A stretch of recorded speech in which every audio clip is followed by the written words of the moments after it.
Gandhari egg எப்படி பண்ணுறதுன்னு பார்ப்போமா? நான் கூட டேஸ்ட் நல்லாவே இருக்காதுன்னு நினச்சேன். பேருக்கு ஏற்ற மாதிரி டேஸ்ட்டு சும்மா காரசாரம் தான். இதுக்கு சின்ன வெங்காயம், இஞ்சி, கொத்தமல்லி, கருவேப்பிலை. இப்போ மிக்ஸி ஜார் எடுத்து அதில் வெங்காயம், இஞ்சி, ஒரு கைப்பிடி கொத்தமல்லி, கொஞ்சமாக கருவேப்பிலை, 2 துண்டு பச்சை மிளகாய், கொஞ்சமாக மஞ்சத்தூள், கொஞ்சம் சால்ட்டு, இது எல்லாத்தையும் போட்டு நல்லா பேஸ்ட் மாதிரி அரைச்சி எடுத்துக்கலாம். இது செஞ்சிட்டு இருக்கும் போதே முட்டையை நம்ம வேக வச்ச முட்டையை 2ஆ பிளந்து எடுத்துக்கலாம். அப்புறம் என் பொண்ணு, சின்ன பொண்ணு வேற எனக்குன்னு எங்களை தேடி வந்தா. அவள் வாயில் கொஞ்சமாக லெமனை பிழிஞ்சு விட்டோம்.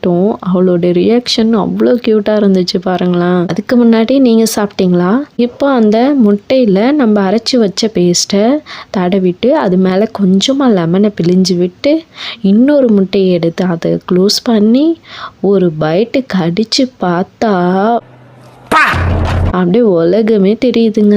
அந்த காரம், புளிப்பு எல்லாமே டேஸ்ட்டு சும்மா வேற லெவல். நீங்களும் வீட்டில் மறக்காமல் ட்ரை பண்ணி பாருங்கள். டேஸ்ட்டு சும்மா வேறு லெவலில் இருக்குது. இந்த ரெசிபியை செஞ்சதே என் ஹஸ்பண்டு தாங்க. நான் கூட அவரை ஆளை பார்த்தா டம்மி பீஸா இருக்க, பயங்கரமான ஆளா இருக்கேடா.